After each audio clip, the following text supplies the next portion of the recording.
In this tutorial, I will show you how I have placed my button band buttonholes for Nusa cardigan. As instructed in the pattern, I have marked my last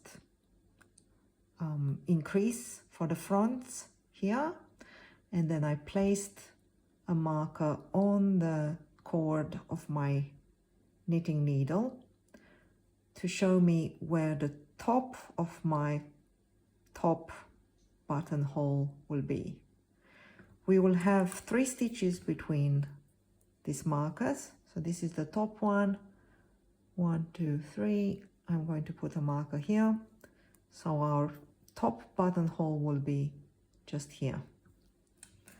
At the bottom of the right front, I have placed a marker 4 stitches away from the edge, and I'm going to place another marker 3 stitches away from this marker. Now you could pick your middle placement just by eye, going somewhere there, but I've counted my stitches, and in between these 2 markers there are 47 stitches. If I take 3 out, which will be the buttonhole, that means I have 44 stitches divided by 2 spaces between here and here. That means I have 22 stitches from the top marker of the buttonhole here to 4, 6, 8, 10, 12, 14, 16, 18, 20, 22. So after 22 stitches, I've placed a marker here, and then 3 stitches away from that, I've placed another marker. So now we are ready to work the double knit applied button band. We are going to use the needle that we picked up stitches from the edge of the front, and a little DPN in one size smaller than what we used for the body and the sleeves of the cardigan. Normally when you do a double knit button band, you are being told to use the Italian cast on. In our case, because the front and the body basically was cast off in pattern, so you have this kind of edge, we are going to try to match that by using a long tail cast on instead of the Italian one, and we are going to also bind off in pattern when we finish the button band. So using the DPN, I'm going to cast on 13 stitches. There's my tail, and my working yarn is that way, and I'm gonna cast on 13 stitches.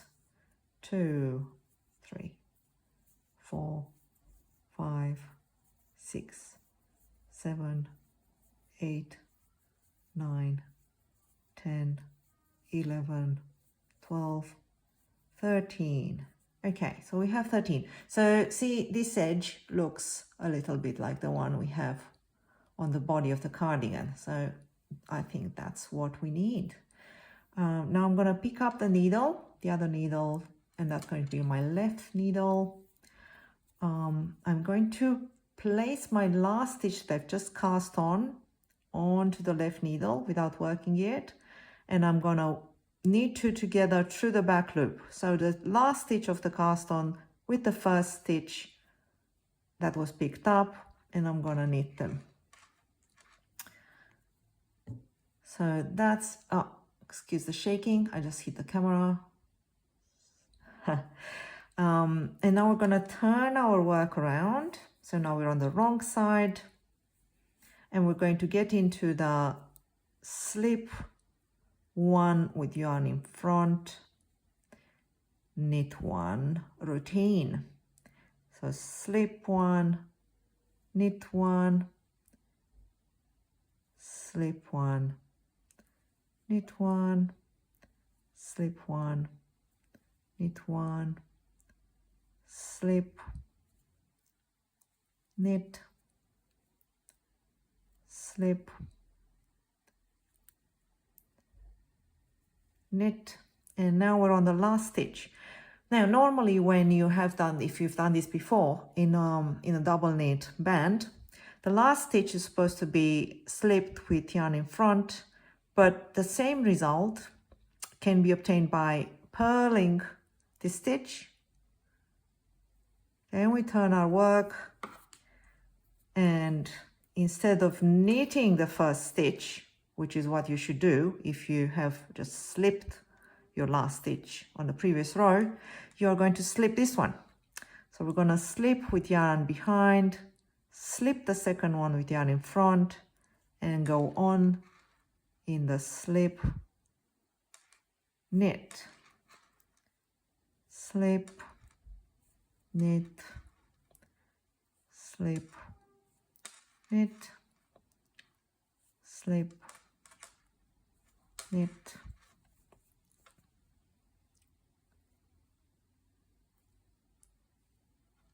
excuse me, that was a slip. And then we're on the last stitch. This is the last stitch of the 13. 2, 4, 6, 8, 10, 12. The 13, again, we're going to knit through the back loop together with the first stitch of the left hand needle. So this was the second stitch that we had picked up on the edge. Okay, we're going to turn work and repeat. So we're going to slip, knit, slip, knit, slip, knit, slip, knit. And again, my last stitch, I'm going to purl. And then when I turn around, I'm going to slip the first two. The first one with yarn behind, the second one with yarn in front, and then I'm going to continue with the knit slip.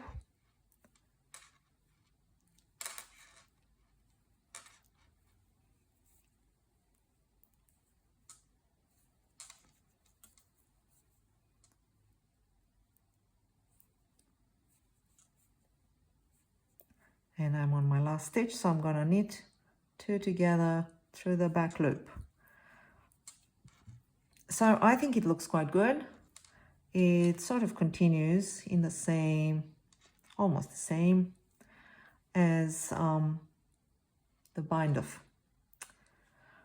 And we're going to continue working like this until we hit our last stitch before the buttonhole. So slip, knit.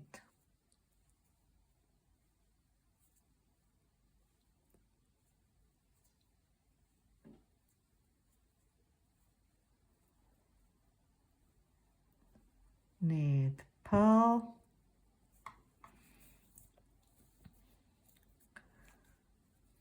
and now this is the last row.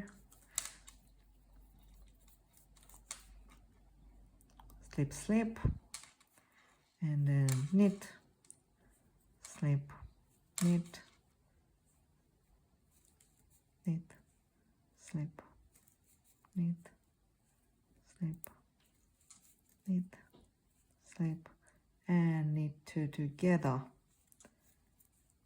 So now we're ready to do our first buttonhole. Okay, so I've been working on my applied button band. I have done one buttonhole. As you can see, it's very neat. It's a good button. So I'm gonna show you how to do it. I have worked the last row before the marker. You can see here, I've just finished the right side row. Here's my marker. I'm gonna remove that. I'm gonna turn work, and I'm going to work as normal. So I'm gonna do my slip, knit, slip, knit, slip, knit, all the way to the end.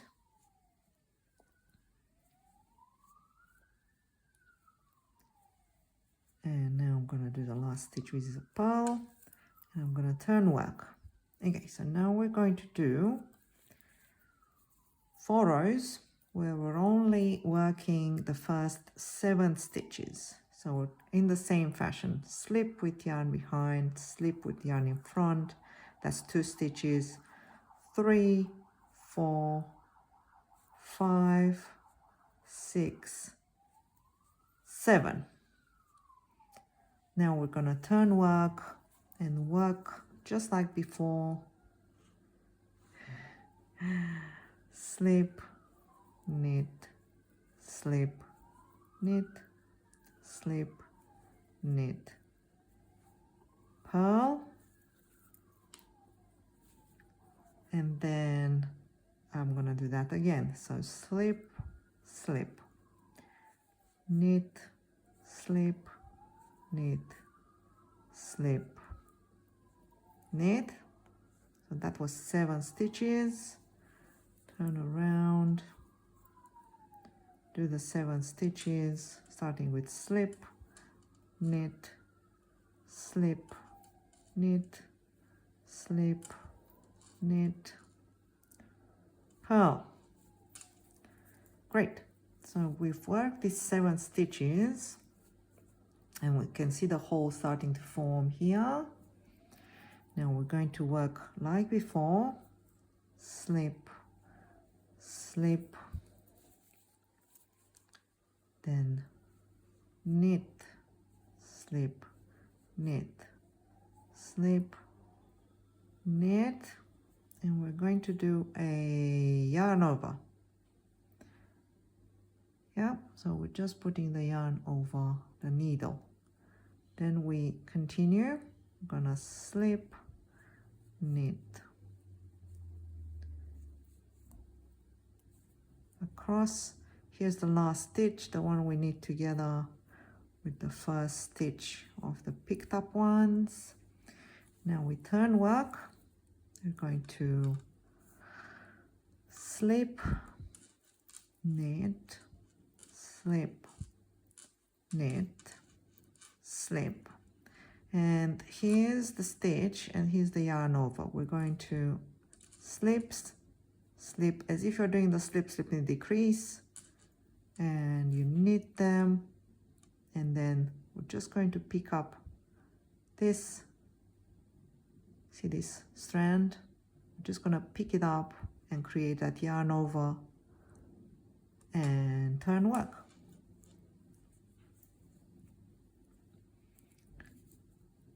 So we have the yarn over right here, and we're going to do this again, slip, knit. Here's the last stitch, work, knit together to the back loop, turn, work the same way,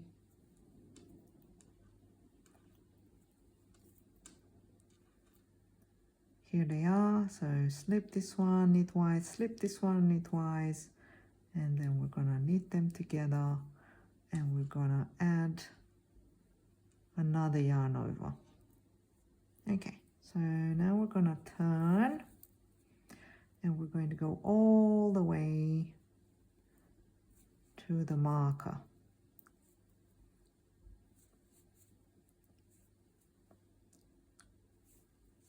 We've reached the marker, so now I'm gonna remove that. Oh, got some thread. Okay, turn work,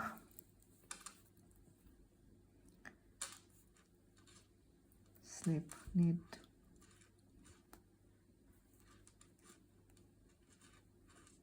oh, here we are again, slip knitwise, slip knitwise, knit together, and continue as we used to when we were working full rows. And the last one is a purl, and that was the last row of the hole. So you can see a nice hole here. I like how it is parallel to the work, very neat. And from here on we are going to continue working the button band rows, row 2 and 3, like before, until we reach the next marker. And after you've done your last buttonhole, you can just continue with the button band all around the neckline and to the left side until it's all done. Here it is. It looks good. So maybe you can get better edge than me. I'm probably too loose, but I'll try and get tighter.